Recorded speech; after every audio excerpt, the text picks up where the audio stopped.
আমি তোমার চেহারা দেখে তোমাকে কখনোই ভালোবাসিনি, তাই তোমার চেহারা দেখতে এতটা ব্যস্ত নই আমি।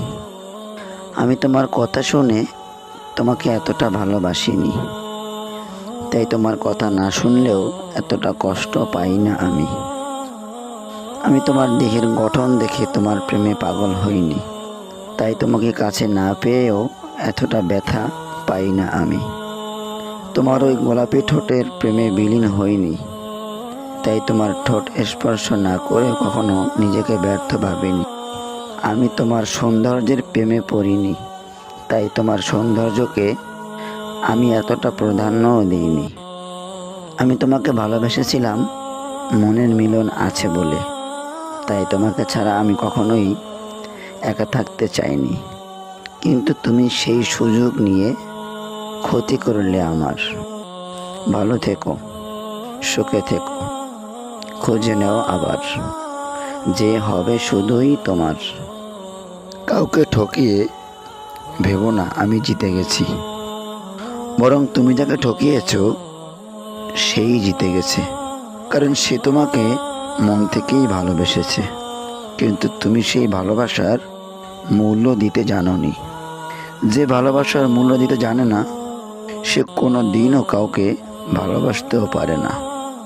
পৃথিবীতে অনেক মানুষ আছে যারা একটু ভালোবাসার জন্য জীবনকে উৎসর্গ করে দেয়, আর সেই উৎসর্গ করা জীবন নিয়ে যারা ছলনা করে, প্রকৃতপক্ষে তারাই হলো ধোঁকাবাজ ও স্বার্থপর এবং বেঈমান। তাই কাউকে ঠকিয়ে অহংকার করার কিছু নেই, গৌরব করারও কিছু নেই। এটাই বাস্তব।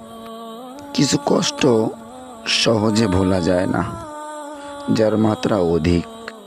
কিছু কথা হৃদয়ের মাঝে গোপন থেকেই যায়, বলার মতন কোনো মানুষ থাকে না। বিপদে হাত ধরার মতন কাউকে খুঁজেও পাশে পাওয়া যায় না। ফুলের জন্য পাগল হয়ে লাভ নেই, বাগান তৈরি করুন, ফুল তো ফুটবেই। নিরাশা হওয়ার কোনো প্রয়োজন নেই। জীবনকে প্রতিষ্ঠিত করুন, মানুষ এমনিতেই আপনাকে ভালোবাসবে। আমি তোমাকে অনেক ভালোবাসি, যে ভালোবাসার কোনো সীমানা নেই, নেই কোনো শেষ ঠিকানা। হাজারবার চেয়েও আমি তোমাকে কাছে পেলাম না, সেটাই আমার জীবনের বড় পরাজয়। তবে একটা কথা কি জানো, আমি কিন্তু ভালোবেসে ঠকিনি, আমি জিতে গেছি। কারণ আমার ভালোবাসা ছিল পবিত্র। আমি তো ভালোবাসতে জানি, কিন্তু তুমি একটু চিন্তা করে দেখো।